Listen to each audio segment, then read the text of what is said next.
Hello વિદ્યાર્થી મિત્રો, આજના વિડીયો લેક્ચરમાં આપણે નંબર સિરીઝને લગતો વધુ એક પ્રેક્ટિસ ક્વેશ્ચન લેશું. આપણે શ્રેણી આપેલી છે 2, 10, 30, 68, 130 અને ક્વેશ્ચન માર્ક. આપણે સિરીઝ જોતાં જ ખ્યાલ આવે છે કે સંખ્યા નાનીથી વધુ મોટી થઈ રહી છે, એટલે કાં તો ગુણાકાર હોય, વર્ગ હોય અથવા તો ઘનની રીતે આ સોલ્વ કરી શકાય છે.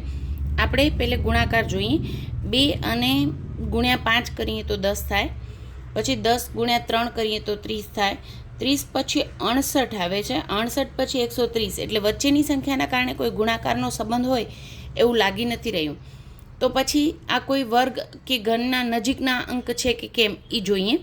તો આપણે ખ્યાલ છે કે પહેલે એકની નજીકની સંખ્યા છે, એટલે એકનો વર્ગ કે ઘન સેમ જ થાય. પછી 10 છે એ 8ની નજીકની સંખ્યા છે, એટલે કે 2ના ઘનની નજીકની સંખ્યા છે. 30 છે એ 27ની નજીકની સંખ્યા છે. 27 એ આપણો 3નો ઘન થાય, એટલે આપણે ઘનની રીતે સોલ્વ કરી જોઈએ. આ પણ 64ની નજીકનો અંક દેખાઈ રહ્યો છે. શ્રેણી જોઈને ઓબ્ઝર્વ કરીને પછી નક્કી કરવાનું છે કે શું સંબંધ હોઈ શકે છે. આપણે ઘન જોઈએ તો 1નો ક્યુબ કરીએ આપણે એટલે 1 આવે, પ્લસ 1 કરવાથી 2 આવે, એટલે પહેલી સંખ્યા 1નો ક્યુબ પ્લસ 1 કરીને 2 બને છે.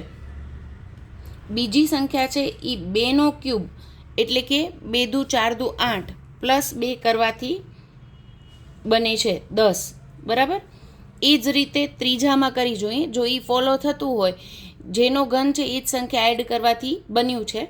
પછી ફરીથી ત્રીજા અંક માટે સોલ્વ કરીએ. 3નો ક્યુબ, 3 તેરી 9 તેરી 27 પ્લસ 3 કરીએ એટલે 30 થાય. એટલે હવે આપણે શ્રેણી કઈ રીતે ફોલો કરે છે અંકોને એ આપણે ખ્યાલ આવી ગયું. કોઈ પણ સંખ્યાનો ઘન અને પ્લસ એ જ સંખ્યા એડ કરવામાં આવી રહી છે. સેમ વે 4નો ઘન 64 વત્તા 4 એટલે 68 થાય છે.